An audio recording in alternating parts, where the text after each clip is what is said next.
So welcome to UNIV 2020, which is a course that was first run last semester. Wasn't actually planned to run again this semester, but we had such a good time with it, and the response was so overwhelmingly enthusiastic that we decided to not only run it again, but to run it again with almost entirely new panelists and far more students and alumni involved. So I suppose we could give a thank you to all the panelists from last semester, the students, the TAs, and everyone else involved for making it such a success, for inspiring us to run it again this semester. So we're actually really excited to do the course again. I'd like to say bigger and better, but it's going to be hard to top, I think, what we did last time. So what the theme for this semester is creativity, research, and scholarship in a time of crisis. And a big motivator was to look at what members of the university community have been doing in the face of the challenges that we're all encountering with the pandemic. So one of the places we started was looking at research and art and other projects that had been funded by the university in response to the advent of the pandemic. And so we kind of looked at that list as a starting point to really try to highlight some of the really unique things happening at Guelph. But at the same time, it gives us another opportunity to think about this pandemic, past pandemics, from a really wide range of perspectives, which is something that just last semester did not cease to be fascinating every single time. I think hearing people with different expertise has been phenomenal. So we're going to give you an overview of the course tonight.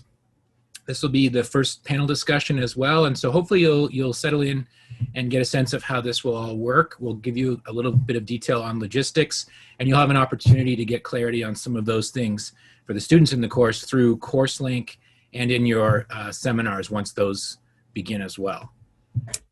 Go ahead, Colin, you want to flip to the next one there? So we like to begin with an acknowledgement that the University of Guelph resides on the ancestral lands of the Attawandaron people and the treaty lands and territory of the Mississaugas of the Credit. And we offer our respect to our Anishinaabe, Haudenosaunee, and Métis neighbors as we strive to strengthen our relationships with them. Now, we recognize that many of us are not on campus or even in Guelph, but I think we can all take the opportunity to reflect on relationships with the land and the people who have lived there and continue to live there wherever we are, and think about strengthening relationships with Indigenous communities wherever we are across the country or around the world. So something to reflect on as we think about inclusion and hearing from a wide range of voices. I think this is another case where we can do that. So we wanted to provide a little bit of highlight on the course for this year. So we're really very happy to let you know that there will be 36 different panelists. That represents faculty, primarily faculty from around 25 different departments across campus and representing all 7 of the colleges at the University of Guelph. There are 400 students registered in the course, and they come from all years, first through 4th year, and programs from across campus, across all different colleges. And we also are thrilled once again to be joined by a number of alumni from across the country. In this case, it's 200 alumni have registered to participate in the panel discussions with us. So this is just a phenomenal opportunity. I see Leslie in the comments, alumni from around the world, my apologies. And that's fantastic. And this has been one of the very unique and interesting aspects of the course, is to have students from all different disciplines, all different years, alumni from all over the world, as you hear, and faculty and others from across campus, all 7 colleges this semester. So really, really phenomenal bringing together of people from different perspectives.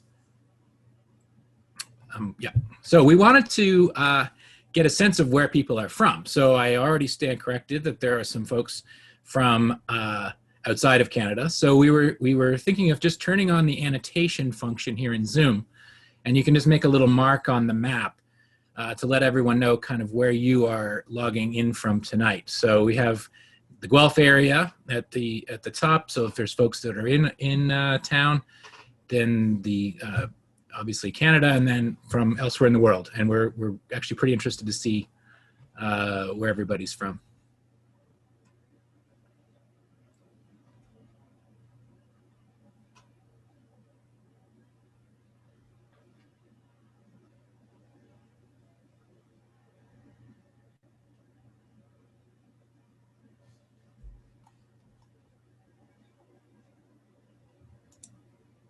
So for those who are wondering, if you go to at the very top of your screen, you might see a little tab for view options. Under there, there's a function for annotate, and you can then draw on the map or indicate some other way.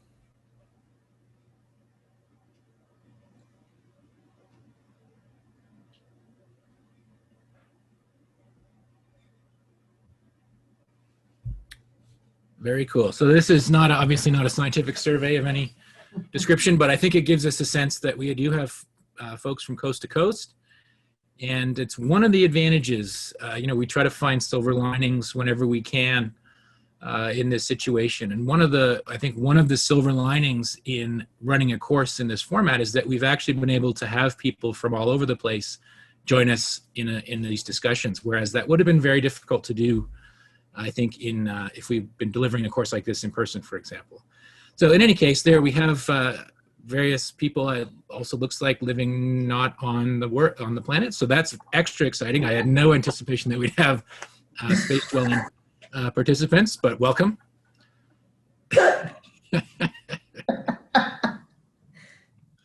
All right, now the thing we have to make sure is that the annotations get turned off because. Good, that's good.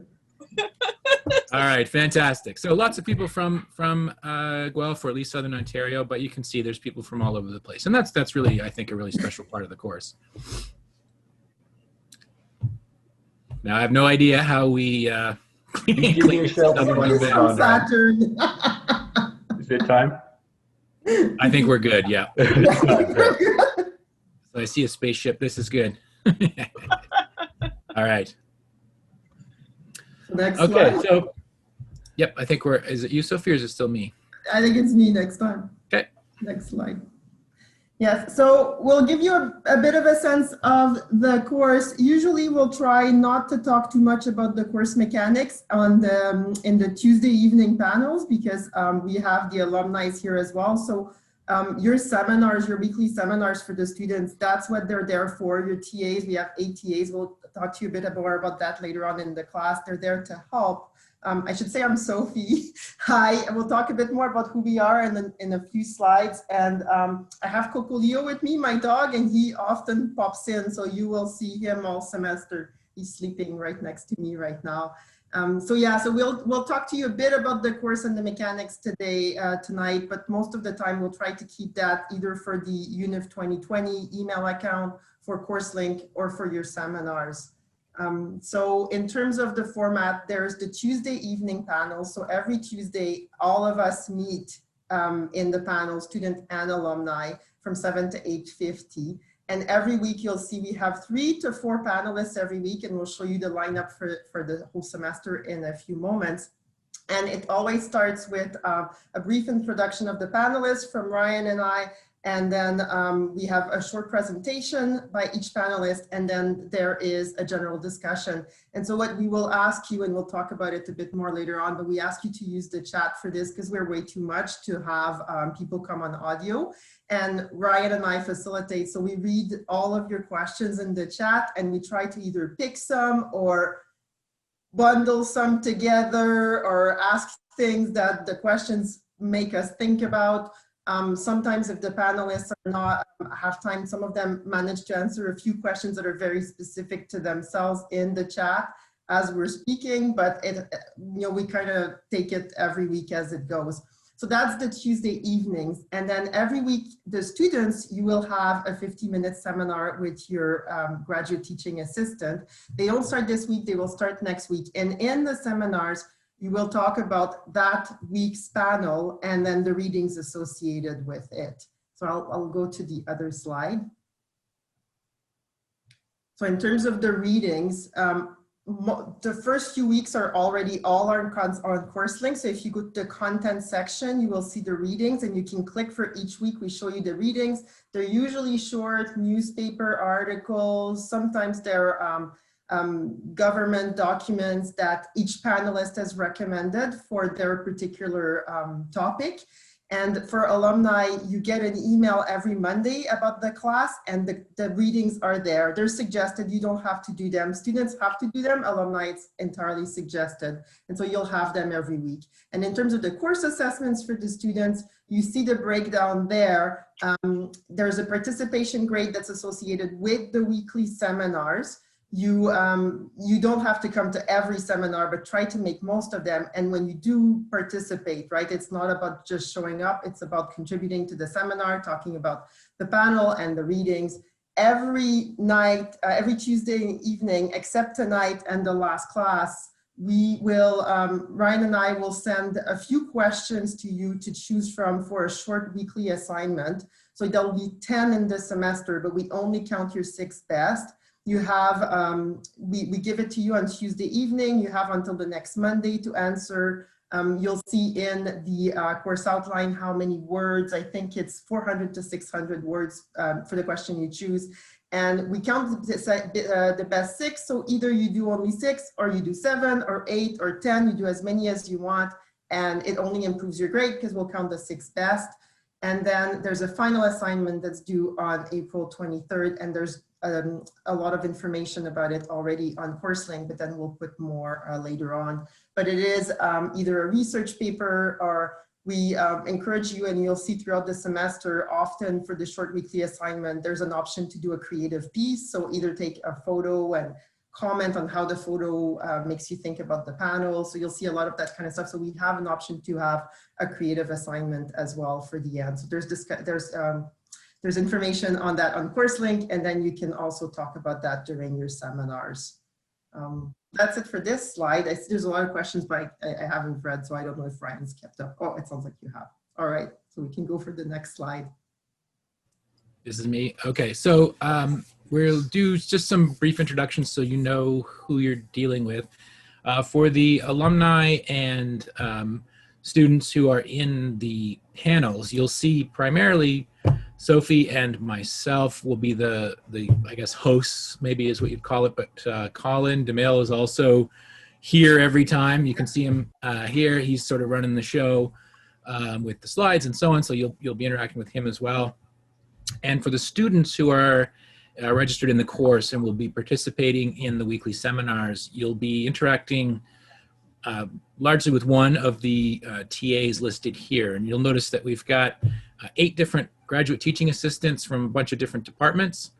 And so you, depending on whose group you are in, you'll be getting a particular, I think, perspective on things, but also what we're hoping is that the students in the seminar sections who come from all different majors will have their own both I guess, academic background to share, but also their personal experiences and so on. So it ends up being quite a rich discussion with however it's configured in terms of who you've got in your group. But this is the instructional team, so 8 TAs and the 3 that you'll see in the panel discussion sort of running the events each week.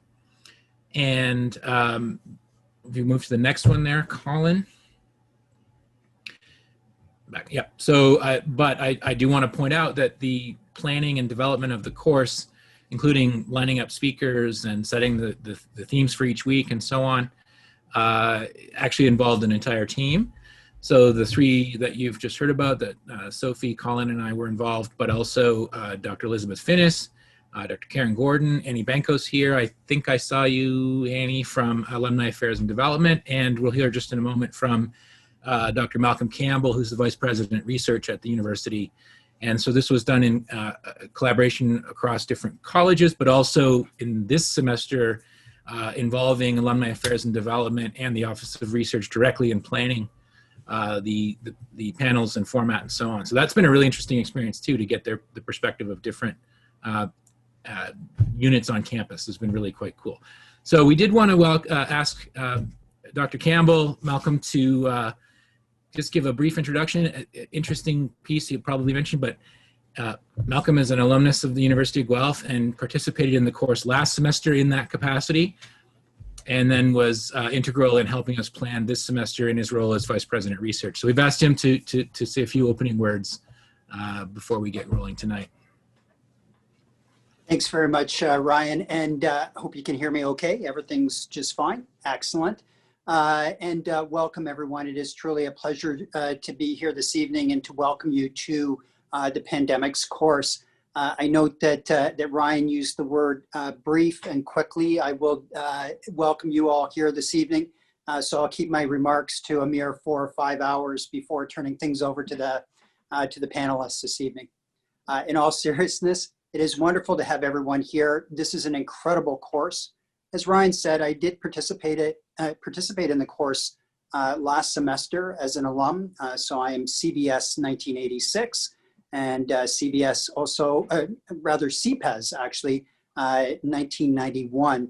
And so had the great pleasure of participating in this course last semester. And I know that all of you are going to enjoy it immensely as a consequence of having seen what I saw last semester. You may wonder why the Vice President of Research is welcoming you to this particular event or this particular course. And the reason is quite simple. The course itself is a wonderful representation of the incredible comprehensive strengths that we have at University of Guelph in research. Some of you may know, but a good many of you may not know that we do somewhere in the order of around $152 million worth of research a year at University of Guelph. We're viewed as being a research-intensive university. In fact, in terms of comprehensive universities in Canada, we're the second most research-intensive. So we have an incredible array of researchers that conduct research at University of Guelph. You may not know them as such. Many of you will probably know them as, and I'm hesitant using the word, merely your professors. But of course, your professors, in addition to being engaged in transferring knowledge and teaching, in sharing their knowledge in a wide variety of different fora, including the lay press, the other major component of their job as scholars is to be conducting research that's relevant to the world at large. And indeed, at University of Guelph, we hold this as being very serious. And it's why we live by the motto, improve life. We really do believe that our research is research that makes a difference in everyday people's lives. And there's probably no greater time for making such a huge difference than in the midst of a pandemic. So last March, when the pandemic struck at University of Guelph, my office stepped up and tried to find ways to support our researchers right across the research enterprise. And boy, did they ever respond. They are conducting research that is consistent with what they've been doing their scholarship on throughout their careers. But importantly, they've been doing what's perhaps an overused word right now. They pivoted their research to make it directly relevant to the COVID-19 pandemic. So over the course of the panels that you're going to hear over the subsequent weeks of this particular semester, you'll hear from researchers from across all 7 of our colleges. We've spent a great deal of time making sure that you hear from people across all 7 colleges, bringing to bear research from the social sciences, the humanities, the life sciences, and the physical sciences on addressing the challenges of this particular pandemic. And I know that you're going to find the work that they have done to be incredibly impressive, as I certainly have, and as those people who have been observing their research both close up and afar have seen just what difference makers our researchers at University of Guelph have been over the course of the pandemic. I think there'll be a couple of moments during the coming weeks that'll be real head scratchers for you. How is it possible that this great research is being done and it's not actually finding its way out into the world at large and making the difference that it really could be making? And I think a really important function of this course is really down to you. And it's making sure that the exciting and really important work that's being done by our researchers is conveyed by you out into the world at large. And please make sure that you're sharing what it is that's been accomplished by our fantastic team here at University of Guelph.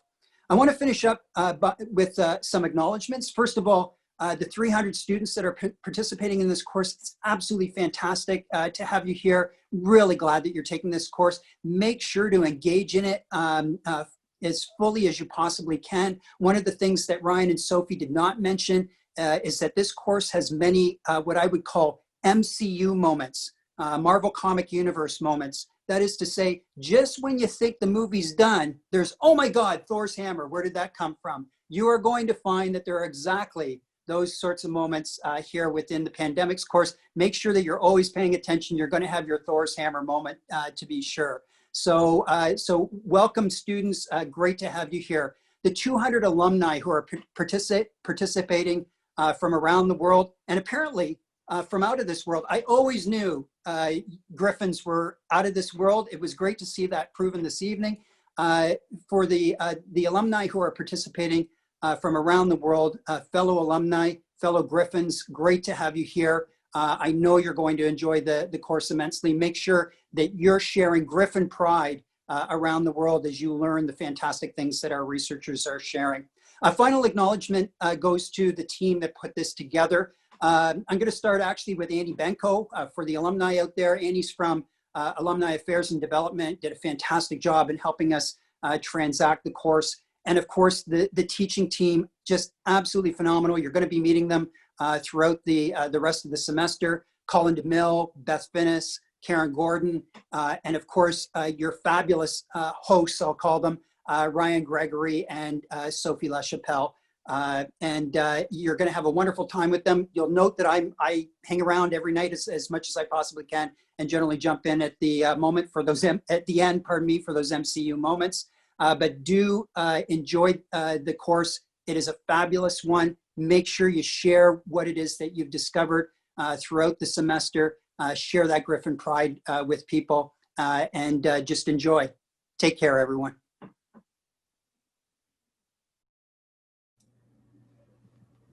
Thank you so much, Malcolm. This is a great start, and I'm glad you mentioned students taking opportunity, and yeah, last semester the chat was amazing, and it sounds like we're off to a great start with the chat this semester again. So this is very exciting. Colin, do you want to take us to the next slide? And I think this is Ryan presenting all 13 panels for this. Yes, but at a very high level. I'm not going to go through them all in great detail. No. So this is one place where Beth Finnis deserves special mention. She's got a real gift for putting together, not only for recruiting panelists, but for putting together themes for each week that unify some of the topics. And so I don't think she does weddings though, but Malcolm said she should. She should. Weddings are too small for her scope of planning. So we'll just kind of see this in brief, but you'll have access to this list, and you'll be seeing these topics come up each week. But you can just take a quick look here and see the kinds of diverse topics that we'll be covering. Everything from scientific aspects to communication to community responses to you name it. And it's one of the really fascinating things that we learned from last time is just how much different perspectives have to say about a situation like the one that we find ourselves in, and how we can go from one topic one week to a completely different topic the next week and have an equally engaging and stimulating discussion about it. So we're really excited. There's a couple of things we'll point out. Actually, we can go back just one. During the break in February, so February 16th, we've actually scheduled a panel. It will be optional, but we're really excited to let you know that we're going to have two people presenting on a I think a really important and interesting aspect, which is efforts to capture people's experiences as they're being lived during this pandemic. So we will be talking through this semester about past pandemics and what we learn from history. Well, the future scholars and panelists will be talking about this pandemic. And so it's important that there are those who are making efforts to capture the experiences and and views of those who are living through it right now. And so we'll have Don Owen, who's a curator of Guelph Museums, and Queen, who's the executive director of the Guelph Black Heritage Society, to talk about social issues and capturing people's experiences, which again is optional, but I think will be really interesting. So if you're able to attend that panel as well during Reading Week, I would still strongly recommend that you do that. It's going to be very, very interesting. Okay, so we can go through. So we'll have, again, you'll have this list. And on April 6th, we have not scheduled a particular topic. We did the same thing last semester, which is we sort of see where we end up and get feedback from students and alumni in the course to sort of decide what the last topic will be, or we find a way to do sort of a wrap up. So we haven't scheduled any particular panelists for that, but we will be soliciting thoughts on topics you would still like to explore and so on as we get closer to that point in the semester. So we'll just remind you that the way we'll do this, just because you may notice on the participant list, there's close to 500 people in here tonight. What we'll do is you're welcome to type questions in the chat throughout the panel. We'll try to focus on questions relating to the topic of discussion and leave the logistical questions to course link, the course email, and the discussion with your TAs in the seminars. And you may find that panelists like to answer some of the questions directly in the chat. Otherwise, Sophie and I generally try to compile and collate questions in some way and bring them to the panel for discussion. But we'll use the chat. So we'll ask everyone to keep their microphones muted and use the chat for the questions. But you can type them at any point during the discussion. Okay, so with all of that, we are really excited to welcome our first three panelists. As I said, it's almost an entirely new lineup of panelists for this semester. We have one very notable repeat, which is Dr. Amy Greer, who I think will be starting us off tonight. She led off the course as our first discussion participant last semester as well. And I think you'll get a sense of why we've asked her to come back and talk to us again. So just by way of introduction, Amy Greer is a Tier 2 Canada Research Chair in Population Disease Modeling and an Associate Professor in the Department of Population Medicine. Her research program explores the introduction, spread, dynamics, and control of infectious diseases in populations. She integrates empirical data with mathematical models to test the mechanisms leading to the epidemic spread of pathogens and identify optimal intervention and control strategies. So you can't really get more relevant to, for example, today's announcement based on modeling. Her research aims to examine the effectiveness and cost effectiveness of both public health and veterinary health interventions in order to make informed evidence-based decisions regarding policy. She's been very visible in the media throughout the period of the pandemic. You may have seen her quoted in any number of news sources. She's a well-recognized expert in this area, and we're extremely happy to have her back speaking with us again this semester. So, Amy, we'll hand it to you. Perfect. Thank you so much for the invitation twice, the second time. And I said to Sophie, in preparing my remarks, a lot has changed. You know, what I talked about in September is very different than what we're going to talk about tonight. And tonight I wore my Dr. Fauci t-shirt in honor of the pandemic's, the first day of the pandemic's course. And I'm going to share my screen, but I don't think I am allowed to do so. It doesn't look like it. Oh.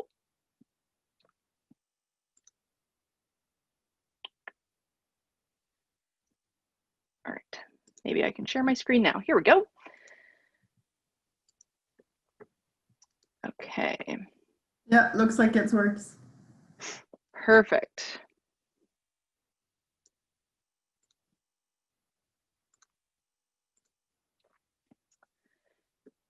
All right, thumbs up. Everybody can see what we've got going. Excellent. All right, so we're going to take a bit of a tour through pandemic biology, really. And we're going to start with, you know, the ecology of zoonoses, because we really need to, if we're going to talk about pandemics, we're going to talk about emerging infectious diseases, we really have to go back to the source. And this means we need to really think about where some of these pathogens come from. So, currently we're dealing with the SARS-CoV-2 pandemic. But interestingly, there have been 2 previous coronaviruses which have emerged and subsequently spread, but did not go on to cause pandemics. So let's think about them a little bit, because ultimately, when we have a new and novel emerging pathogen, one of the first things we want to do is think about whether we know anything about related pathogens. What do we know about something that's similar so that we can make good decisions right from the very get-go, and then we can adapt as we learn more. So coronaviruses are actually naturally found in many different bat species. And we have 2 really good examples where we've seen spillover transmission, so movement of those pathogens into other types of animal hosts. The first example is something that many of us are familiar with. So SARS-CoV 2002, we saw spillover of SARS-CoV, the original, into palm civets and other animals that are traded in live animal markets. And the pathogen did transmit to people who came in contact with those animals. And then subsequently, we did have transmission in primarily 2 settings. So we would see small chains of transmission associated with people who had really close contact with people who had been infected. So primarily household members, people who had contact in workplaces. And then also we saw what we call nosocomial transmission. So that's transmission of the pathogen in hospital settings, primarily because with an emerging infectious disease, when people first are diagnosed, they attend a medical setting, and we don't necessarily recognize it as something we need to be extra cautious about. And so sometimes you would see clusters of cases associated with healthcare settings because of the absence of appropriate contact precautions, and then spread within a healthcare setting, either to healthcare workers or to other patients. There's another similar related virus called MERS coronavirus, or Middle East Respiratory Syndrome coronavirus. And it's believed that it actually spilled from bats into camels likely more than 30 years ago. And now the pathogen is harbored in camels. They transmit it amongst themselves, but they actually don't get sick. They really experience mostly asymptomatic or very mildly symptomatic infections. But again, we see the same sort of dynamic where humans who have contact with camels, close contact with camels, do kind of sporadically get infected. And then again, we see small chains of transmission, but neither of these actually became what we would call a pandemic. And it's important because we need to really think about what the definition of a pandemic is. So, the WHO definition is very clear that it occurs when a new pathogen emerges and it spreads around the world, and most people do not have immunity. And so that's really a key component of this, is that it's a novel pathogen where we have no pre-existing immunity in the population. So everybody is susceptible. Viruses that have caused past pandemics have typically originated from animal reservoirs. And so they are called zoonotic in nature. They have arisen from wild animals, essentially, and then spilled into humans. And with influenza viruses, we see that happening primarily from waterfowl. And with coronaviruses, for instance, we know that they're coming out of multiple bat species. But, we've seen pandemics before. There is a long history of pandemics, and especially influenza pandemics in fact, over the last 100 years. So, we've learned a lot about pandemics that we can apply in this sort of situation. And, this picture here is from the 1918 pandemic, which, many of us have seen in lots of different types of settings. What we know about pandemics is that they cause morbidity and mortality. And they also cause lots of societal disruption and also economic disruption. The other thing we know about pandemics is that they tend to exhibit a very characteristic stereotypical wave pattern. We've seen this with almost all pandemics historically, where you have what we call kind of this small herald wave, which tends to happen when an emergence occurs in kind of like late winter, early spring. So in 1918, emergence happened as we headed into that time period in around June. You get this small herald wave. Transmission tends to dip down over the summer, especially with pandemic flus. And then after some period of time, you get kind of this emergence of the second wave, which tends to take off in the fall when we normally see other, circulation of other types of respiratory pathogens. Then after wave 2 goes away, it doesn't really ever totally go away, but it kind of drops down. And then very often we also see a third wave. So, I mean, where we are at right now in the current COVID-19 pandemic is really not unpredictable. You know, we can look to 1918 and you know, in July we could have said we can expect that wave 2 will be bigger than wave 1. We will see a lot more societal disruption. There will be many more cases. And it's also really important to remember that even if you get to the top of the wave, you still accumulate many people who are going to become sick and die down the backside of the curve, that the curve doesn't just drop off, right? That there's also a gradual decline as you go down. The other thing that's important to note here, so that it's not all kind of doom and gloom from slide 4, is that, you know, the other thing we know is that every pandemic has a beginning, a middle, and an end. You know, I think we are near the tail end of the middle. So, you know, we are closer to the end than we are the beginning, hopefully. I'm cautiously optimistic that that's where we're at. And we know that from the past, right? We need to kind of stay the course until we can get to that point. We're going to talk a little bit about that.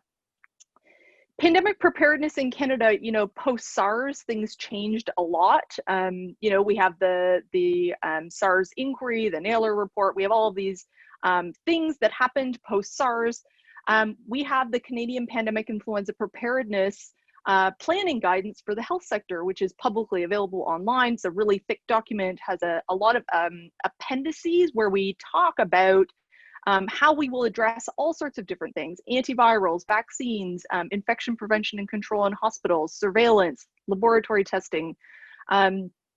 It's all laid out in there. And while it's not perfect for SARS-CoV, it gives you a good starting place.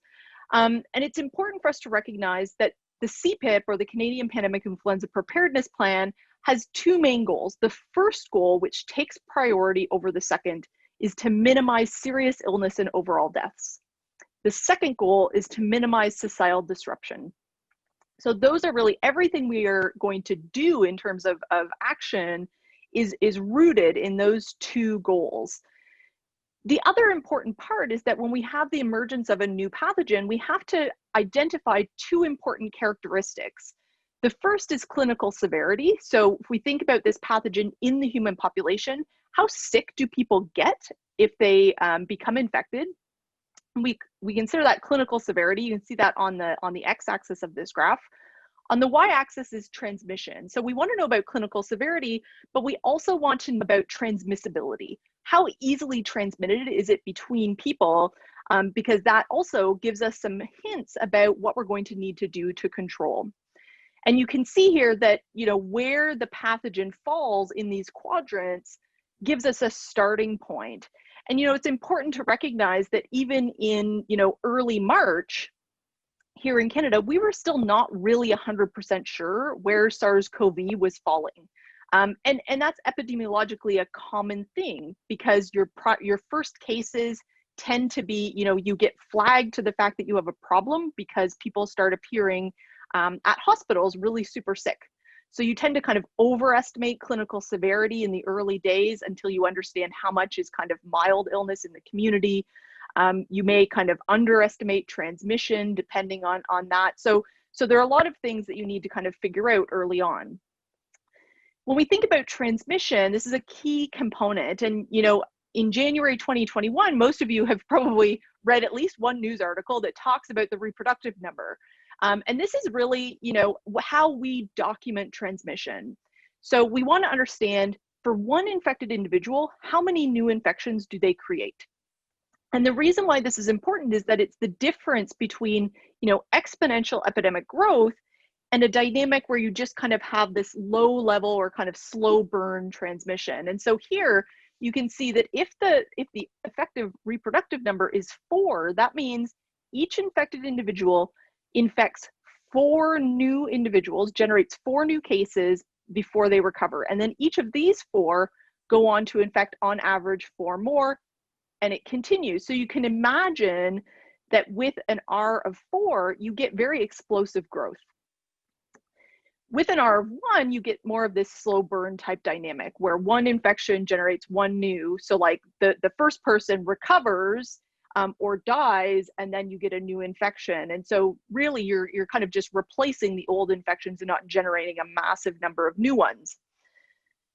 It's also really important to remember that the reproductive number, oftentimes, as you see it talked about in the media, is really an oversimplification, because it's really the mean of a distribution that we're talking about. What I mean by that is that there's heterogeneity in individual behaviors and infectiousness that is important to consider, because although the average, this is actually from SARS in Singapore, the average might have been 2 or 2.5, but the distribution has this very long tail. It's what we call over dispersed. And that means that a small number of people have a lot, generate a lot of infections, and that can really influence the dynamics you see in a population. And we've seen that played out with SARS-CoV. SARS-CoV has a very over dispersed R0, which means that while some individuals may go on to infect nobody else, on average, they might infect, 2.5 or 3, but some people go on to infect a really large number. And we've seen it in, at weddings and funerals. We've seen it in workplaces, workplace outbreaks. We've seen it in this example of a choir where we had this massive super spreading event. We've seen it associated with bars and restaurants. And it's really the role of an over dispersed R0. And so, the Japanese early on came out with this little infographic, which really highlighted the sorts of settings where these sort of super spreading events were more likely to happen. So closed spaces, crowded places, close contact settings. And I would argue the fourth C is more continuous durations of time spent in those sorts of settings. When you get all of those overlapping, your risk of super spreading events really goes up very dramatically. And so this is where really bread and butter public health interventions come from, right? How do we control SARS-CoV without a vaccine? Well, we need to reduce the reproductive number. And the reproductive number, if we want to think about some really basic math, is a function of the contact rate, the probability of transmission given an infected contact, and the duration of time that a person is infectious. Now, there's not much we can do about duration of infectiousness because, that's a biological sort of thing. We can't really modify that. But what we can modify is we can drive R0 down by reducing the contact rate. So that's where physical distancing comes in. And we can reduce the probability of transmission if you do have close contact with somebody who's infected by wearing a mask, by using hand hygiene, by avoiding touching our face. We need to kind of combine those important, what we call non-pharmaceutical interventions with rapid testing, tracing, isolation of known cases. So kind of all of those things need to work together to drive the reproductive number down. What makes SARS-CoV-2 so hard to control is asymptomatic transmission or pre-symptomatic transmission. And that makes it fundamentally different from its original friend, SARS-CoV in 2002, 2003, and also pandemic flu.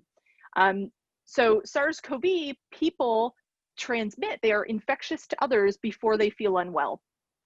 And then you also have people who may actually never develop symptoms.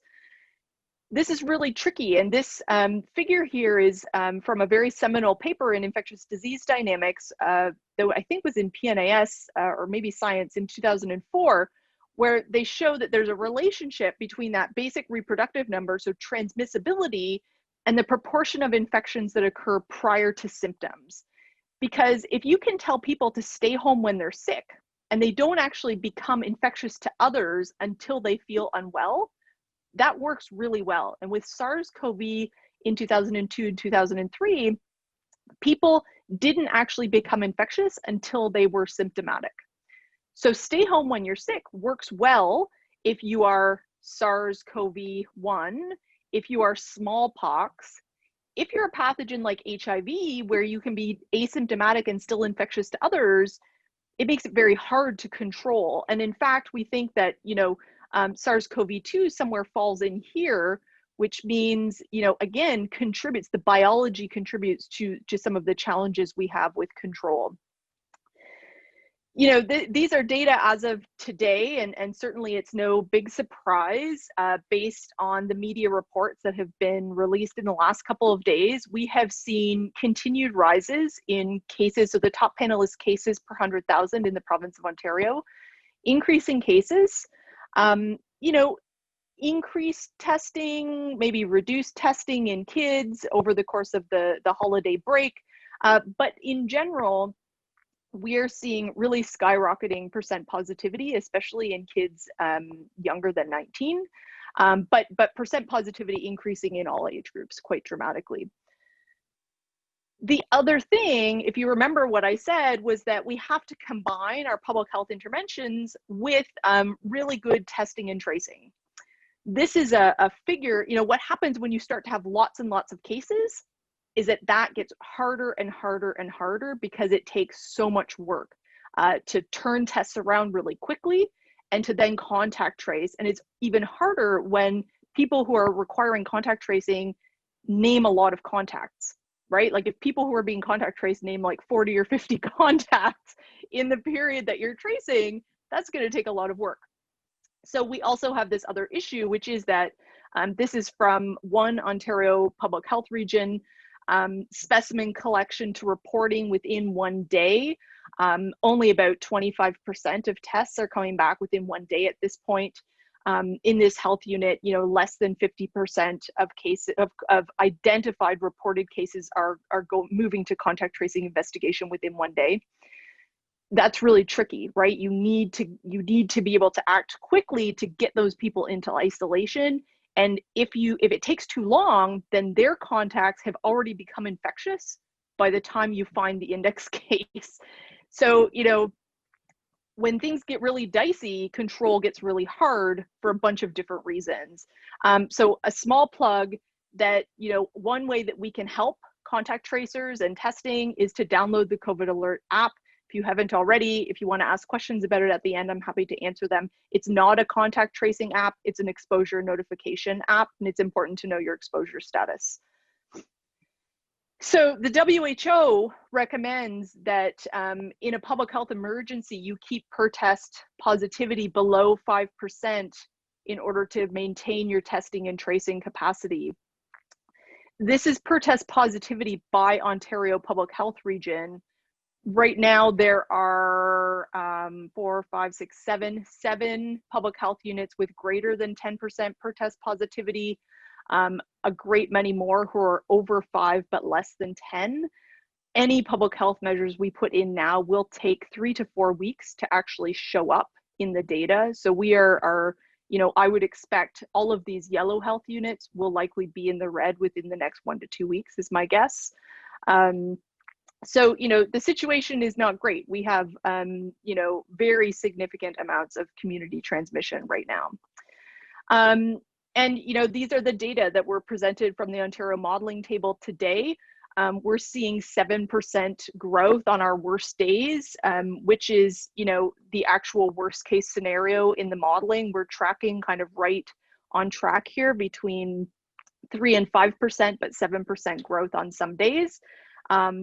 At 9% growth, which is actually not shown, we would be at 2,000 bed occupancy by February the 5th, which is not great. A quarter of the hospitals in Ontario have no ICU beds available. Another quarter have only 1 or 2 beds free. This impacts all of our health system because if you have a heart attack, you get in a motor vehicle accident, it has significant implications for our entire healthcare system, regardless of whether or not you contract COVID-19. That is the position we are in right now. So what do we need to do? In my last 1 minute, I will tell you that my thoughts are that step 1 is that we need to enact the Canadian Shield approach. We need to sustain an effective lockdown until cases are driven low enough that testing and tracing can keep up. And we need to keep at that until we can maintain a steady decline. Australia has done it. There are places that have done it. We have to proactively assist individuals and businesses and communities who are going to be affected by lockdown measures. Paid sick days, income support, all of that needs to be on the table. we need to vaccinate like it is a national emergency. Vaccine will continue to come in larger and larger shipments, but we need to be getting it out into arms, especially of our most vulnerable long-term care, people who live in congregate long-term care settings and work in long-term care as a first step. We've said we're going to try to get all those people vaccinated by January the 21st. I'm not sure we're on track to be able to meet that goal, but we need to do this like it is a national emergency, because it really is. And we need to keep our eye on the ball. Some of you are likely, evolutionary biologists. When you have rampant transmission, every time that virus moves from person to person, there are opportunities for mutations to accumulate.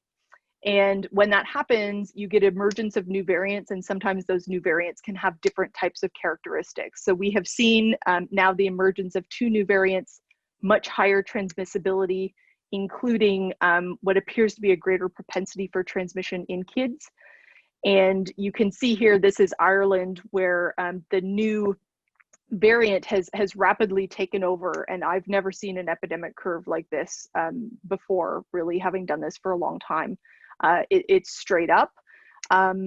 It suggests that, transmission of this new variant has kind of outcompeted the original strain, and it's spreading very quickly. So we need to monitor for the emergence of new variants here to make sure that we know what is happening before it gets really well established within the population. So there's a bunch of things we need to be doing. On that note, I will wrap up and turn it over to the next speakers. Thanks so much, Amy. I had to say it in the chat, but I'll just say it here as well, that one of the things that I always sort of feel very fortunate and really excited about is hearing from experts. And the timing is just about perfect, given that we have a new announcement about models coming out, new lockdown directives from the province, and here we are learning from a world expert on the same day, which is pretty amazing. Really, really helpful. Thank you. That's fantastic. Sophie, I think you're introducing our next panelist. We had Samantha like a while back in the chat saying she wishes you did every one of the announcements in the province, and I do too. Thank you so much, Amy, and we're thrilled to have you back. So this is great. And the next 2 speakers are from my departments, and they're also good friends of mine. So I'm so thrilled to have you. And we'll start with Tara. So Dr. Tara Abraham is an associate professor in the Department of History. Her work explores the history of medicine and science, and specifically the history of psychiatry and mental health, and the history of diseases. Her current project, funded by the Social Sciences and Humanities Research Council of Canada, explores the history of psychiatry in medical education in early 20th century America. In 2020, along with Dr. Catherine Carstairs, who will speak with us shortly and is also with us tonight, she received a University of Guelph Research Catalyst Fund grant to study the historical health inequities revealed by the COVID-19 pandemic. Thank you so much to be with us tonight, Tara. Thank you, Sophie. And thanks to both Sophie and Ryan and the whole team involved in the course for the invitation to speak to you tonight. It's really, and thank you to Dr. Greer for that amazing presentation. So my own interest in COVID-19 and pandemics is really as a historian.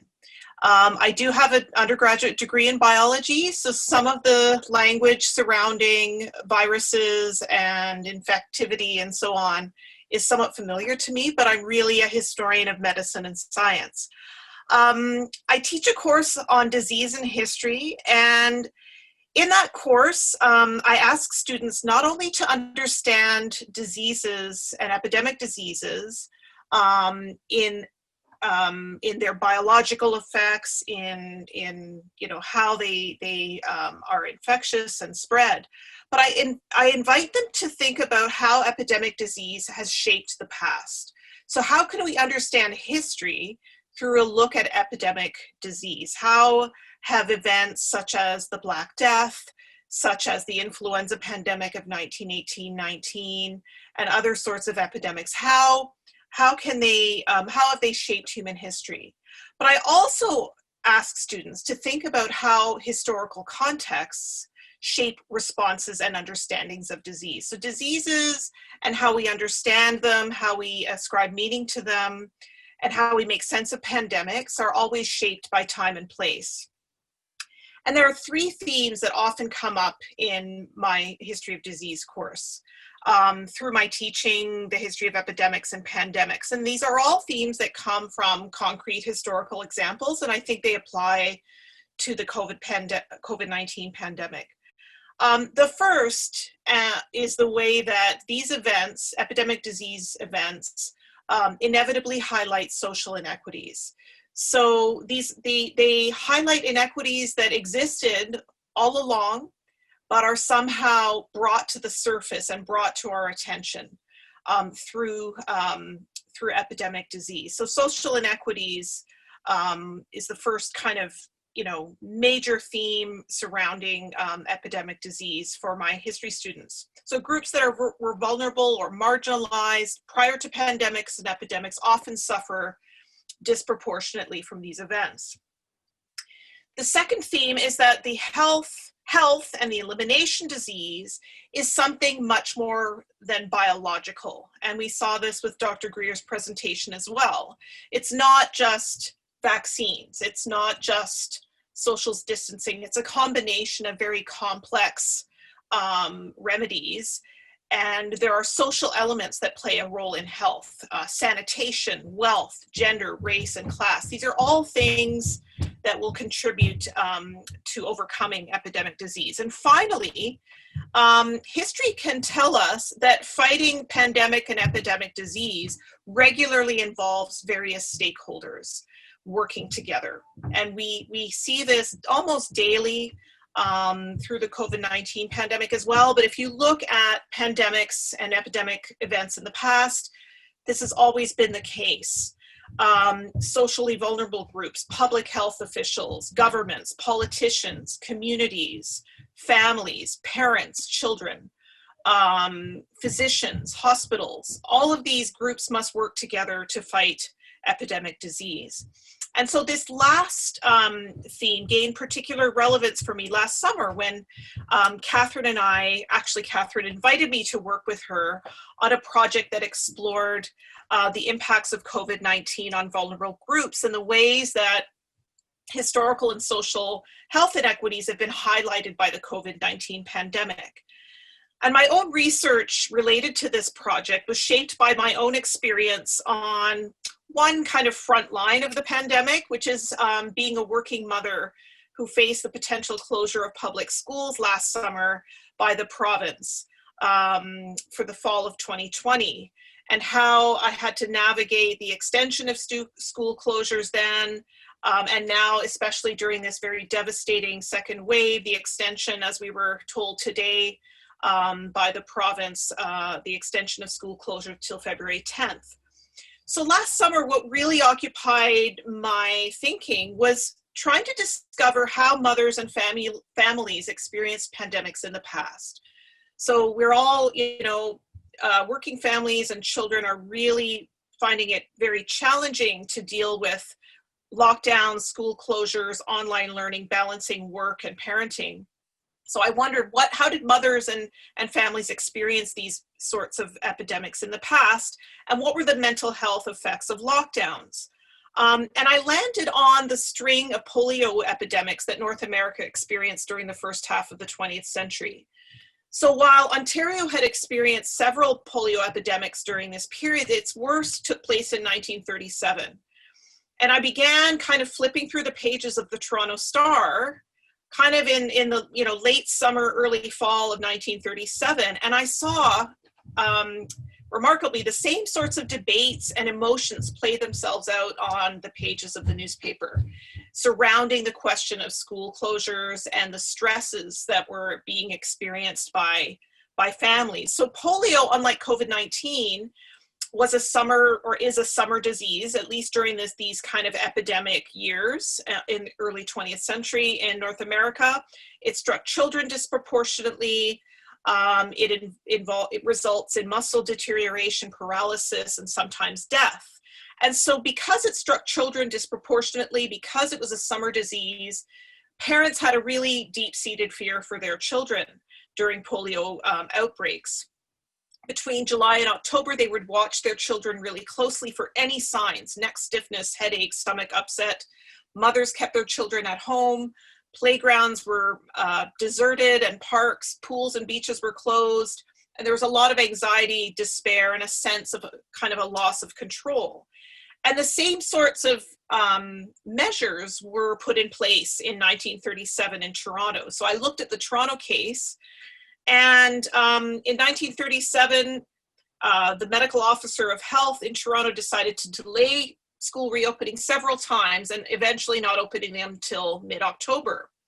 And you would see kind of happy children back learning their lessons remotely through correspondence, with lessons printed in the newspaper.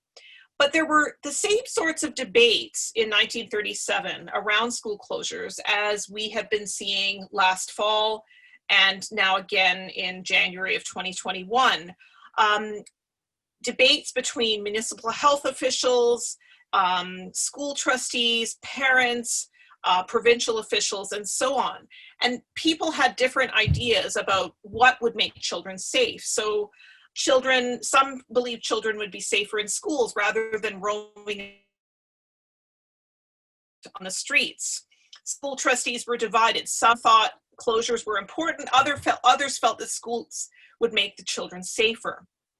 Children also experienced the same sorts of anxieties and emotional stresses that they are experiencing today. They were, socially isolated, lonely. Some of them were bored. And parents were anxious, confused. Some of them clashed with public health officials and politicians. So when we kind of step back and think about the parallels and the differences between the polio case and COVID-19, there are several. I think it's a bit more than we've been here before. To be sure, there are numerous differences between these two cases. Polio is very seasonal. It always seemed to disappear in the fall. The end was always kind of in sight. Children were much more vulnerable to polio, although with the news today that children are getting infected with COVID-19 at higher and higher rates, it gives us one pause. There were also, I think, the biggest difference, besides the kind of nature of the disease, is economic differences. So the stress that I think families are feeling from COVID-19 stems from the fact that most mothers during the current pandemic are working. Not all of them, but many of them are working outside of the home, or at least prior to the pandemic did. And so they are trying to balance careers and homeschooling and taking care of the children at the same time. Most mothers during the early 20th century polio epidemics, if they were able to, they often were homemakers. And so the kind of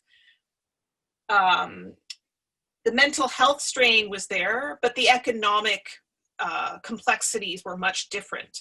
But I'm just going to close by saying that with regard to school closures, I think despite these differences, we have been here before. We do see, and as I mentioned earlier, parents, schools, educators, politicians are all kind of all stakeholders in maintaining health, and they all have a different role to play.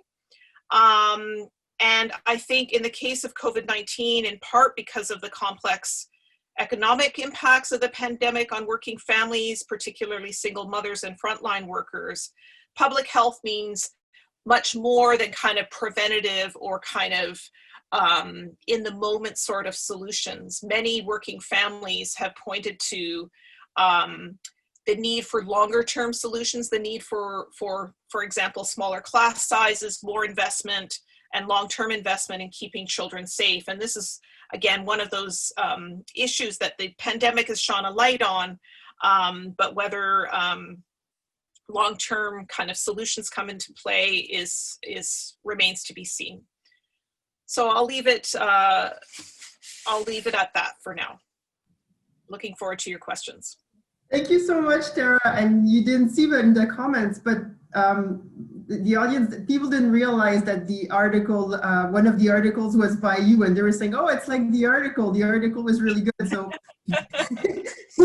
people have been appreciating your article. They were surprised when I said, yeah, it's written by Tara. Thank you. So now we'll introduce Catherine, our third speaker for the evening. Catherine Carstairs, Dr. Catherine Carstairs is a professor in the Department of History as well, and a Canadian historian specializing in the history of gender and health. She has published on the history of illegal drug use and the history of doping in sport, the health food movement, the history of public health, and she is presently working on a book on the history of oral health and dentistry. And as was previously mentioned, along with Tara, she also received the University of Guelph Research Catalyst Fund grant to study the historical health inequities revealed by the COVID-19 pandemic. Thank you so much for being with us tonight, Catherine. Thank you so much for having me. And I'm very honored to be here, and actually more than a little nervous to be here after I've heard about what amazing presentations you had all last semester. So I'll try and live up to the hype. It's a little intimidating. I'm going to start by sharing my screen. And I'm going to get to the history part eventually. But I'm going to first talk about sort of some of the assumptions that guide my research, some of the frameworks that guide the research I do in the history of health. So, and I'll start with a question. So what matters more to your health or to your health outcomes? Your genetic code or your postal code? And this is something that people have been talking about a lot with regards to COVID-19. You know, I'd say in the past 30 years with the Human Genome Project, huge advancements in genetic technology, there's been this sort of promise of genetic medicine and personalized medicine, and we were going to have tests that showed, you know, what particular illnesses we might be at risk for, and very specific interventions that would, you know, help alleviate those risks. But I would argue that, you know, your postal code matters just as much, if not more, than your genetic inheritance. And so this is insight, which many public health researchers have talked about, is really key to the research that I've done in the history of health and medicine. So lots of people talk about this as the social determinants of health. There's a whole bunch of different lists of the social determinants of health. Different organizations and bodies have defined them slightly differently. I've taken this list from the Canadian Public Health Association, but there's a lot of commonalities. So, you know, one of the things we see, of course, is that your income plays an enormous role in your health. If you have less income, you tend, by the whole, to be less healthy, at least on a population level. But income distribution really matters too. We see societies that have greater inequalities in income tend to have worse health outcomes than societies in which incomes are more equitable. So, you know, think about, you know, the longer lifespans in Scandinavia compared to, in comparison, the shorter lifespans in the United States. Education matters in terms of your life expectancy and your health. Unemployment and job security matters. So if you're in a job like mine that's pretty secure, you tend to have better health outcomes than people who are at risk of unemployment or losing their jobs and are experiencing the stress and anxiety of that. Early childhood development is something that we also know plays a huge role in your health. So, you know, if you've had a stable, relatively happy childhood, you tend to be healthier over the entire life course and not just as a child. So childhood trauma bears out over a person's lifespan in terms of their health. Food insecurity makes a big difference. Housing, this is one of the things, of course, we've seen with COVID-19. So people living in crowded housing conditions are much more likely to contract COVID-19 than people who have more space. You know, your degree of social exclusion and your social safety network. So do you have friends and family around you? Are you lonely? We know that loneliness plays a surprisingly large role in terms of people's health. Health services, do you have access to medical care? Sometimes we see urban-rural differences here, for example. We know in Canada, of course, that Aboriginal status is a huge issue when it comes to health.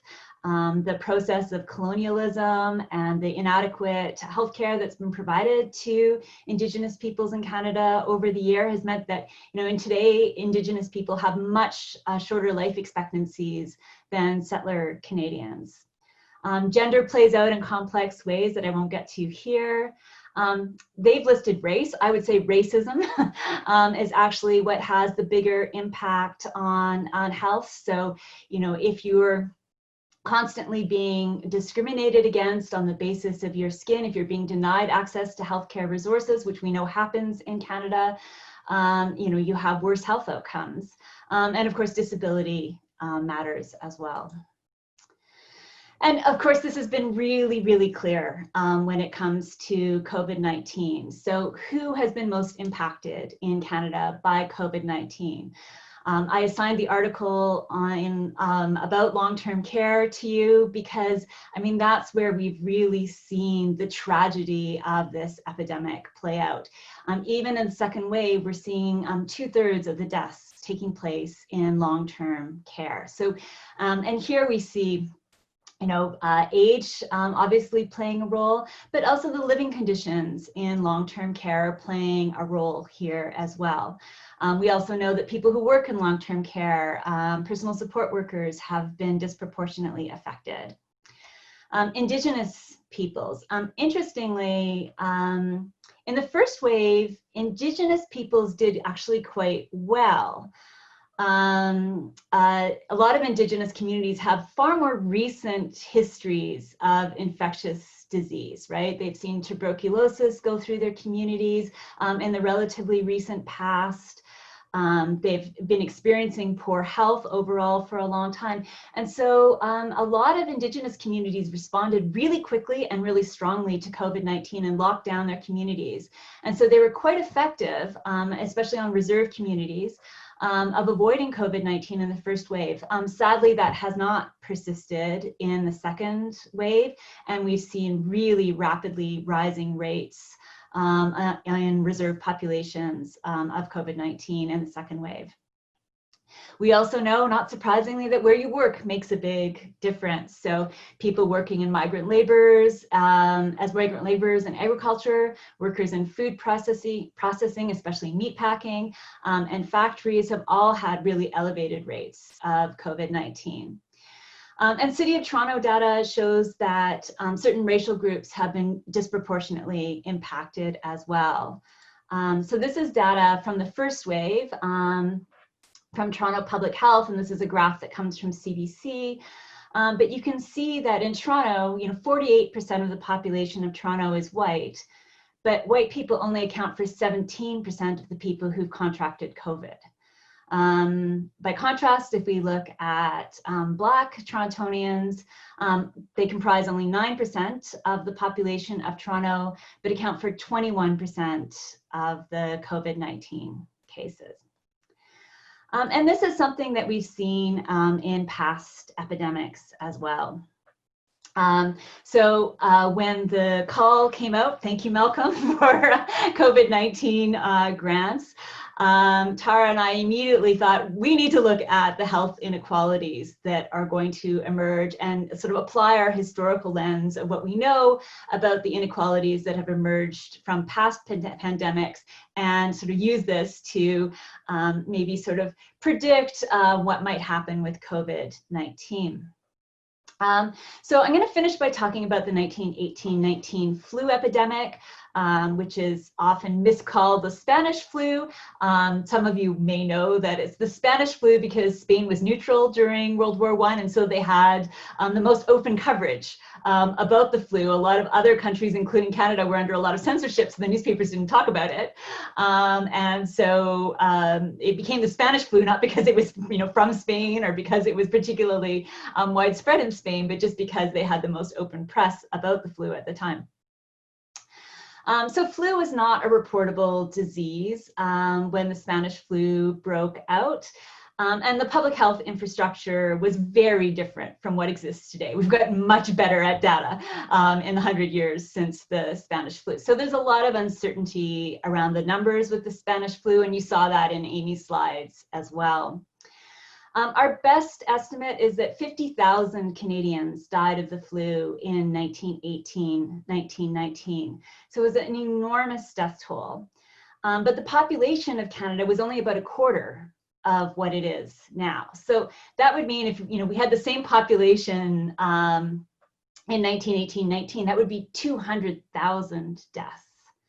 So I mean, as tragic as COVID has been, right now we're looking at about 17,000 deaths in Canada. It's hard to imagine 10 times that many deaths. The other thing that's very striking about the Spanish flu was its disproportionate impact on young people. So usually flu strikes older people the hardest, but during the 1918-19 flu, many of the people who died were in their 20s and 30s. And given that people went out and started working earlier in their lives than they do now, they had children much younger than they do now, this left many children without parents.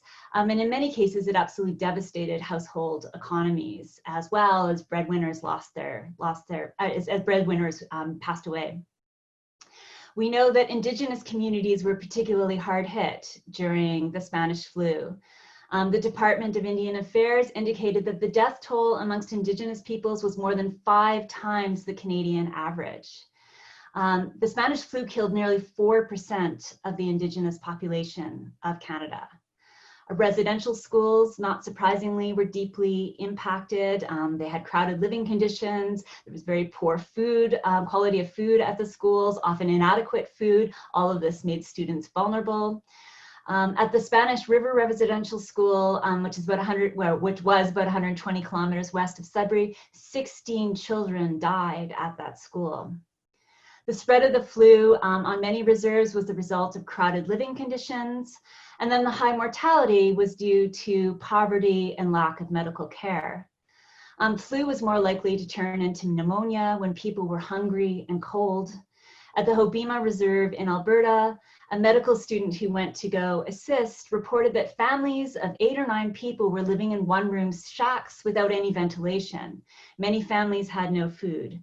And so it's not surprising that flu exerted such a tragic toll on those communities. In urban centers, we know that death rates by population differed according to race and class. So these stories have been best told for Hamilton and Winnipeg, where we know that poorer neighborhoods had much higher death rates. This is likely because the less wealthy were in poor health to begin with, but it also had to do with their capacity to take preventative measures. And of course, we're seeing this in COVID-19 as well. Many households in this era still lacked hot running water. It's very hard to do appropriate hand hygiene when you don't have hot running water. Homes were often poorly ventilated. In Winnipeg, especially when the second wave struck, it was in the middle of winter and many homes were freezing cold. This just got worse because so many people, the flu often came on very suddenly. People just couldn't even do the work of stoking the fire. And so their homes just became colder and colder. So sadly, historians were not surprised when we started to see these inequalities emerge once again with COVID-19.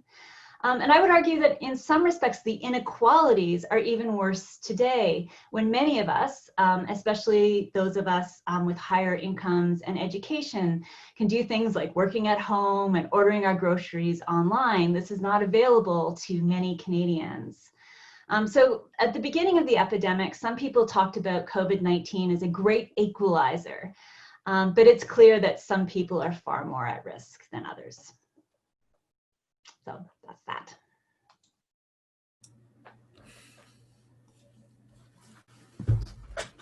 Thank you so much, Catherine. Yeah, it's I really, and I think others were mentioning it before, I really liked how you started with what is more important, your genetic code or your postal code. It's really made it very clear. Ryan, do you want to start with picking some of the questions we had in the chat earlier on, or you have one of your own?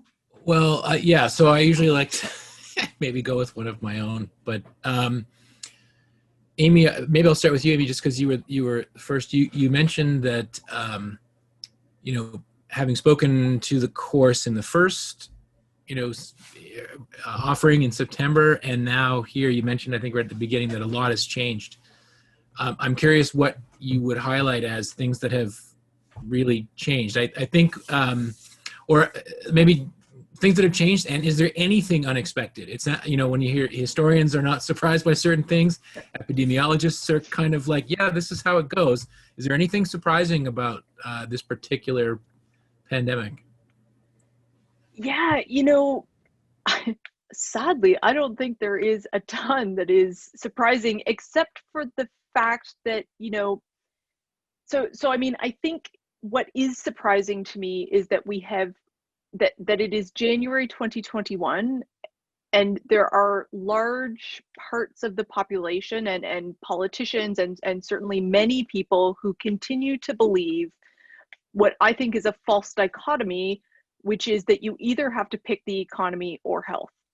I think that so many people continue to focus on the fact that, it has to be one or the other. And I think, when we look, I think we really should have learned from other places. And I mean, you don't have to go far. Let's look at the Atlantic bubble, right? I mean, you don't even have to leave Canada to see, really great decisions at work where the choice was to act early, to act aggressively, so that, you maintained things knowing that you would have transmission, but that you would keep it low enough that you could act when you observed increasing cases, or when, so that you could act aggressively, trace them, know where they were coming from, be very in a proactive position instead of constantly being in a reactionary sort of position.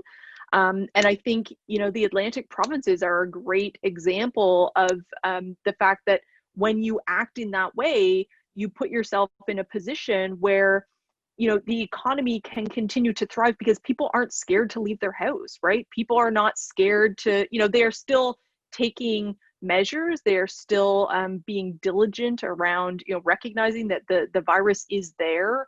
They see continued importations, but it's not really, it's not complicated. Like, I mean, I hate to say that, but it's really not that complicated. What is complicated is all of the other stuff, right? It's the behavioral stuff, and it's the supports for people.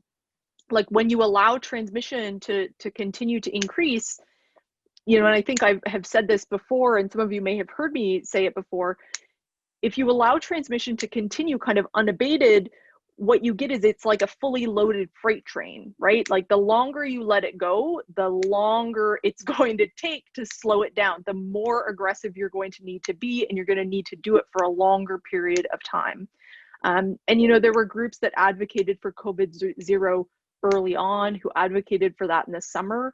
And we just didn't seem to have the political appetite to make it happen, to be honest. And so I mean, it has surprised me, because I thought that eventually people would kind of say, okay, it does make sense. Let's just get it done. And then, allow things to kind of go back to kind of, it's never going to be totally normal till we have vaccine and all of those things, but it's been kind of surprising to me. And I think it's being driven by the biology of the pathogen, which is, you get transmission when people are asymptomatic. So it's like even more important that you have paid sick days, that you have family supports, that you have all of these things for marginalized group, like for people who need them, right? And so, I think workplaces, I think there's so much of this that was predictable. We know what you need to do to help it. And, it just doesn't seem like it's on the table. Thank you, Amy. I do have to just. Question. I was just going to say, I do have to quickly, question. Sophia, I was just going to say very quickly, just okay. Not everything in the semester is going to be quite as horrifying as all the stuff that we're learning tonight. This is reality, no question. But I'm just like, oh, feel myself slouching farther down. I know. I'm sorry, everybody. I'm sorry. But also the Who other brought thing the downer to the party? I'm sorry. No. I think it's very good to have the informed perspective on stuff.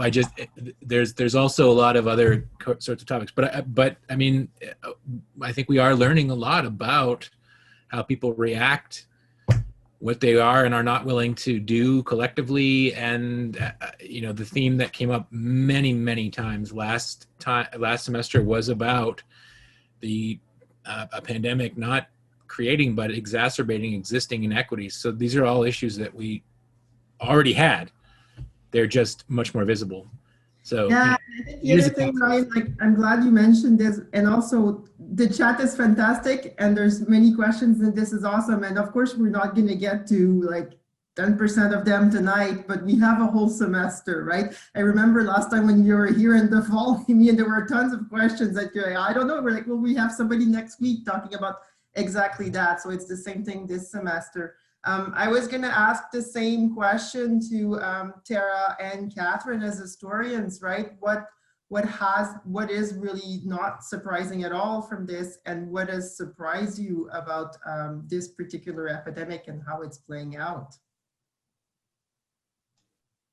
Well, Catherine, do you want to go first? Or Yeah, should you go I? first. You go first.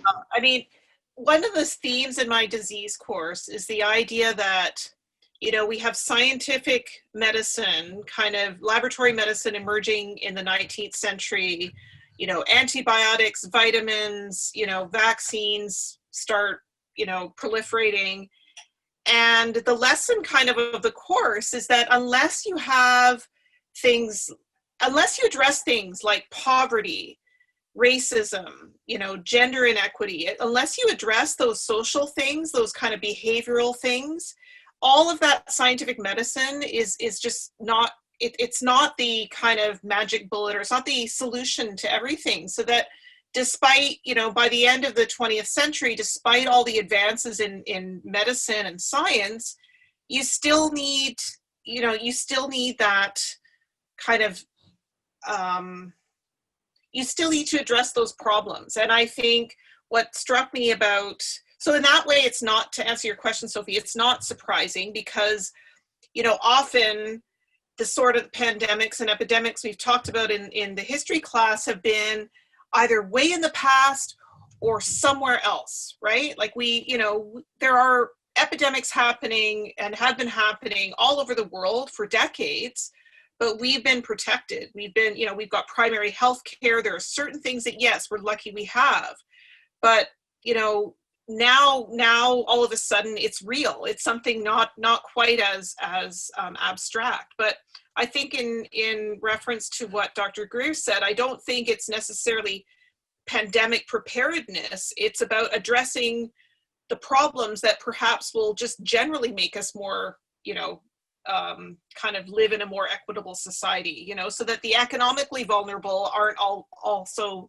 medically vulnerable. But Catherine, you can add or yeah, I'll add. I mean, Sophie and Ryan, I know these are issues dear to your heart, but I mean, I think solving pandemics has often been a management problem more than a problem of like new medical interventions or whatever. And now we're seeing that, especially with the vaccine, right? Why is it taking so long to get vaccines in people's arms, right? That's a management problem. It's not a scientific problem.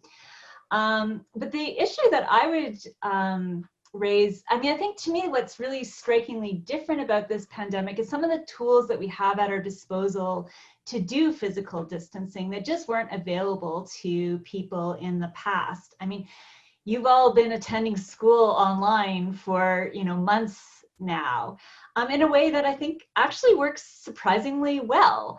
And these kinds of tools just weren't available to us. The fact that so many people could just pick up and move their offices home, not without considerable stress and anxiety, in March and April and May during the first period of lockdown. I mean, it was actually, to me, it was kind of extraordinary how much we could shift our world home in a way that simply wouldn't have been available to people during the Spanish flu epidemic, right? Very few people had the mechanisms by which they could work at home. So, one of the real differences we see is that, there were some closures during the Spanish flu. There were some quarantines, communities that tried to prevent outsiders from coming in.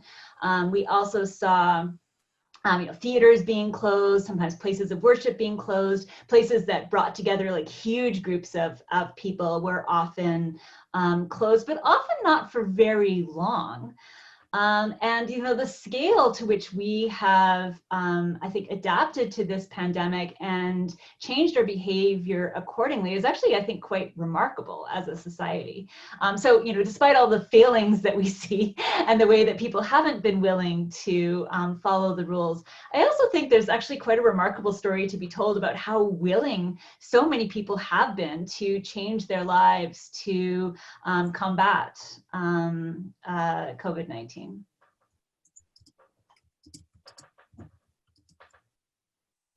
Yeah, we also talked about this last semester, how we just moved online our courses, and one of our guests on an evening said that itself was surprising, how we all managed it in the course of a summer. We just turned around.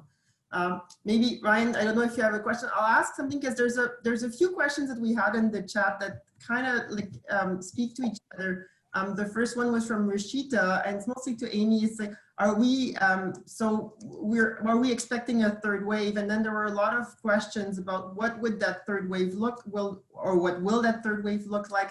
When is it likely to start? What is the peak? How does the discovery of new strains of COVID-19 would impact this likelihood of a third wave? Yeah, it's a good question. So, influenza pandemics have shown that third wave. And I think that there are a lot of things at play here. So the first thing at play is where where is this curve leading, right? So we're currently kind of on an upward trajectory. We are not at the peak because any transmission events that are showing up in the data now are people who were infected several weeks ago. So there is like a very significant lag in the data. So people who show up in the data as, you have to be exposed and then infected and then go for a test, and then your test has to come back and then it has to go into the data set. If you get hospitalized, that might be several weeks after your infection. So what we see in the data is a snapshot of something that happened, an exposure that happened several weeks ago. So where we are now is that we are still on the upward trajectory. So the question is really, it is strongly based on how our measures that we have now implemented I guess we haven't implemented, that we shall implement on Thursday, how those measures are going to work in terms of reducing transmission in the community. And then the second component of that, right, is that if you think about R naught, so there's a really simplistic equation, there's a simplistic way based on the math that we can calculate what proportion of the population needs to be immune in order to prevent subsequent transmission of the pathogen in the population.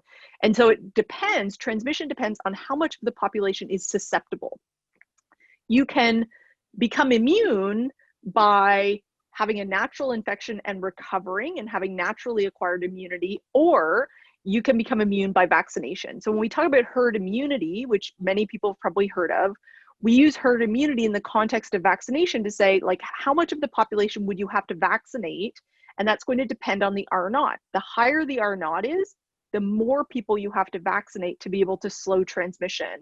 And so there's a mathematical equation for that. And right now, the best guess is that we will need around 75% of the Canadian population to be vaccinated in order to more or less get ourselves out of this situation. It's going to be a while until we get to that point.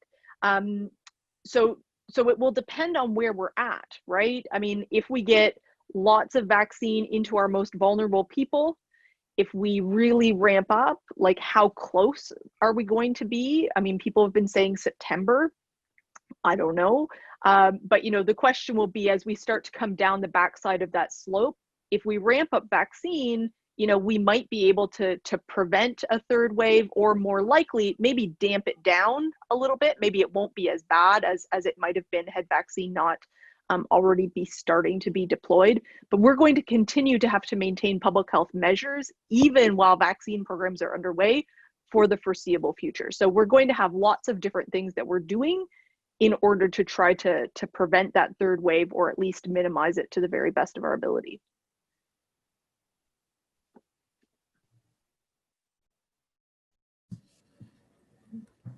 I was My going to turn? say Oh yeah. thank you, So Ryan, you well, have a so question. I'm just trying. There's a.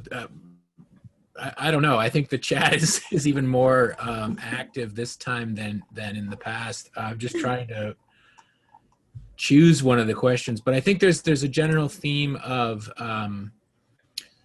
Well, we do this every time. We sort of ask the panelists to get out the crystal ball and from their perspective talk a little bit about what they see happening next, or when do we get back to normal, and what does normal look like? And I think we've kind of got a really appropriate collection of expertise for that kind of discussion. There was an article I saw, I think it was maybe yesterday or the day before, about after 1918-19 flu pandemic was the Roaring 20s, right? I mean, people. So after the polio in that you were mentioning in 37, the Second World War, and then all the post-war boom and all the rest of that sort. So we struggle right now to think about new normal. Will we ever get back to having concerts and lectures with 600 people in them and all the rest? And I guess I would ask, from your standpoint, knowing about past pandemics, the trajectories of this one and the way it's transmitted and so on, shortish term and longer term, where do you see us ending up, I guess is my question. And maybe I'll put a parenthesis because Tara, and I'll do some advertising for our department. Course called, is it called disease? What is it called, Tara? Disease and something? Disease and history. Disease and history. So it's a history of disease, and it's basically disease of the week kind of history. Yeah, I mean, every week is a new disease. Yeah. And so I was just because some of the questions have been about the rise of industrialization, changes that have occurred over time, and how it's impacted pandemics. And I know, like in the class, you don't necessarily focus on pandemics, but also on epidemics and on disease. But also, if in terms of that sort of historical approach to it, to looking at the long kind of view of the history of diseases and how changes in the way we live have impacted them, and what can we expect from the future? Maybe not even like a year or two, but like even 20 years. Like, where are we going with all of this? Oh, I don't know, Sophie. I mean, like, I always listen to Dr. Fauci.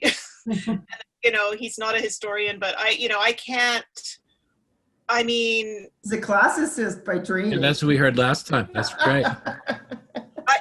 Because I think the last time I heard him say anything on this was that this just might be like one of those things that we get, vaccinated against every 6 months, every year. Like, I think we're just going to live with it, even though it might not be present. It might be just it'll be added to,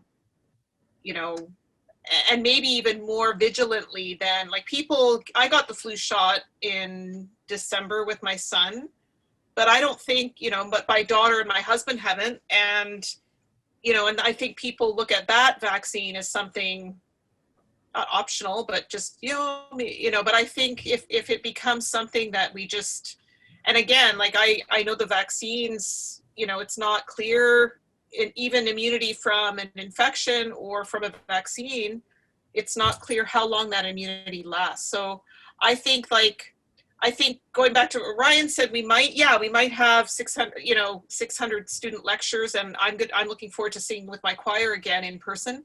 But it might be with, all sorts of, regular vaccines, and maybe just a kind of a subtle different way of interacting with each other. But I like the idea of roaring 20s, maybe there might be roaring 20s after this pandemic, who knows, 100 years later.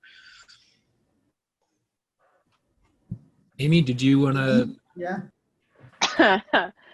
Yeah, I mean, I don't think that pandemics are going away, right? I mean, I think that, we are always, I think the difference here is that we have always planned for an influenza pandemic.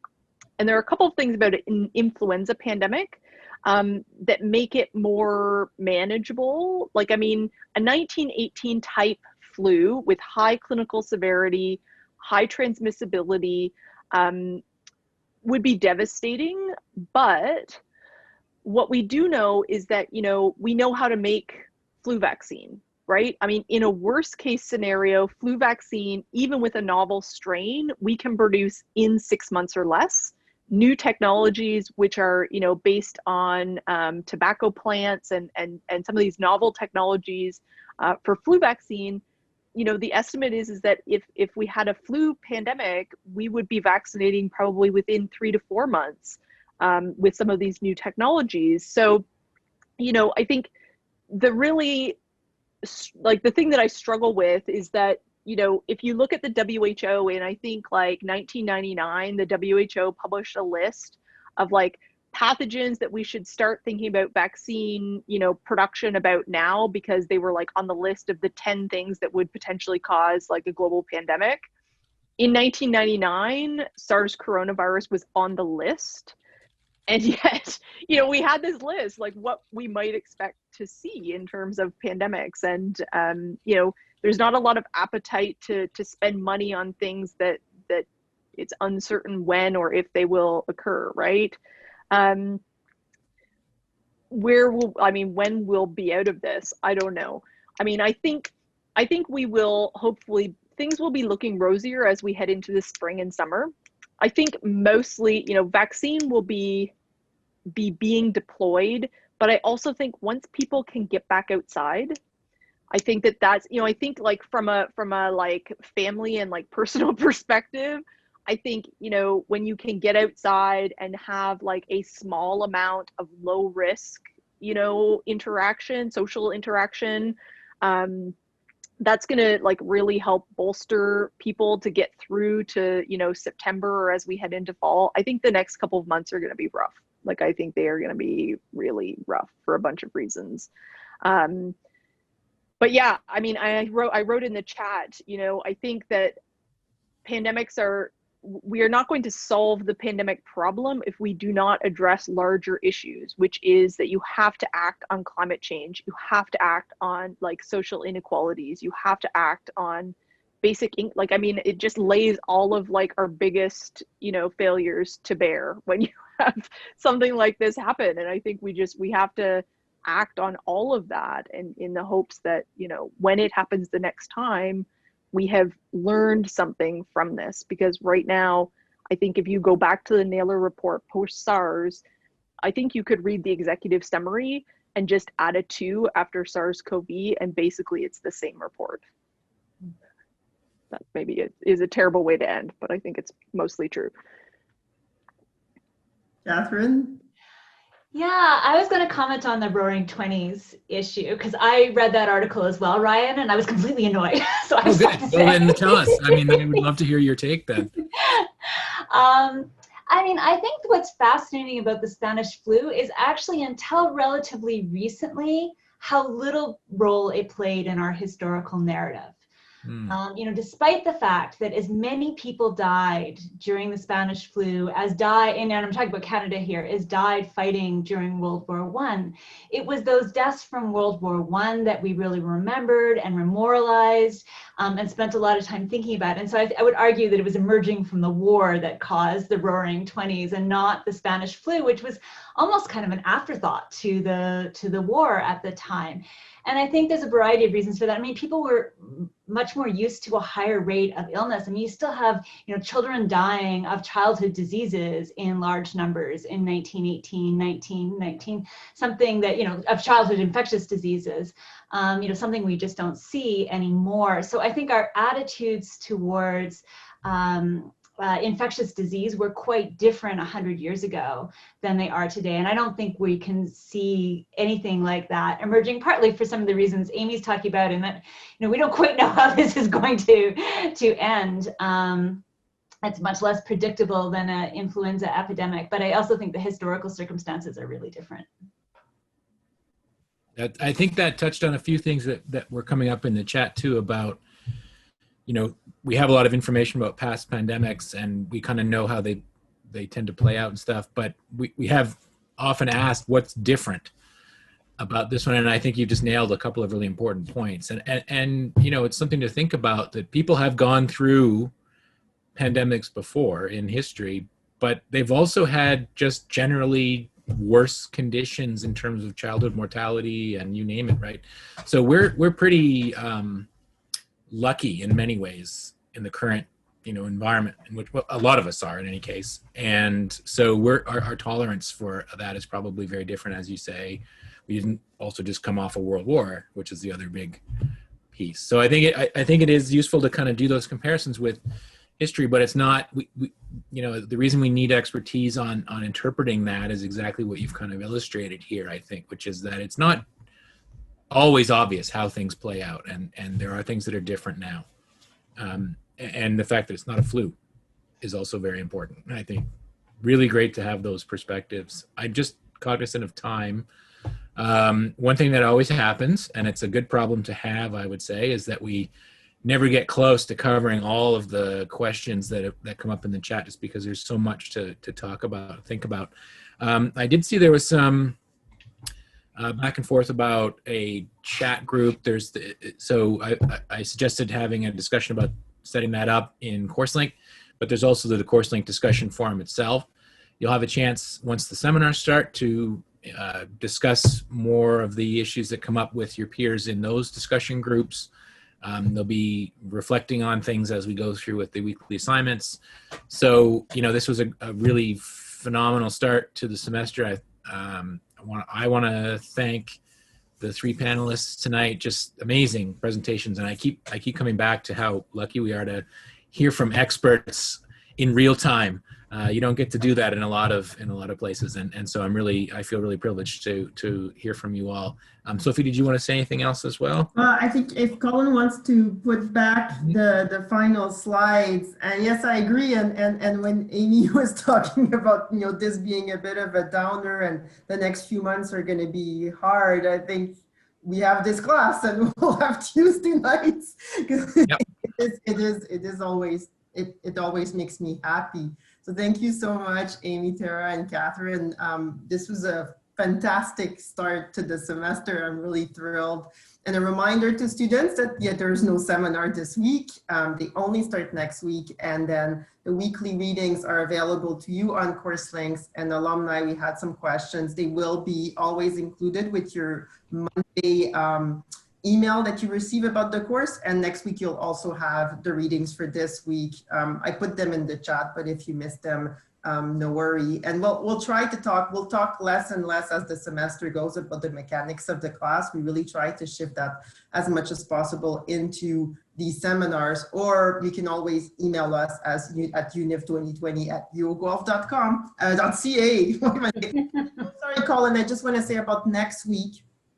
So next week's panel, next Tuesday, we have a panel on modeling and visualizing COVID-19. We have Minglun Gong and Nadia Amoroso and Shana McCabe, who are going to talk to us from the perspective of computer science, landscape architecture, and museum gallery on modeling and visualizing COVID-19. So this should be quite interesting because it's coming from all different perspectives. And then the last slide is to thank everybody, our speakers, and then everyone in the chat, student and alumni. We're thrilled to have you, and we'll see you next week. And yes, don't hesitate to email us at univ2020. We'll see you next week. Thanks so much, everybody. See you next week. Thank you.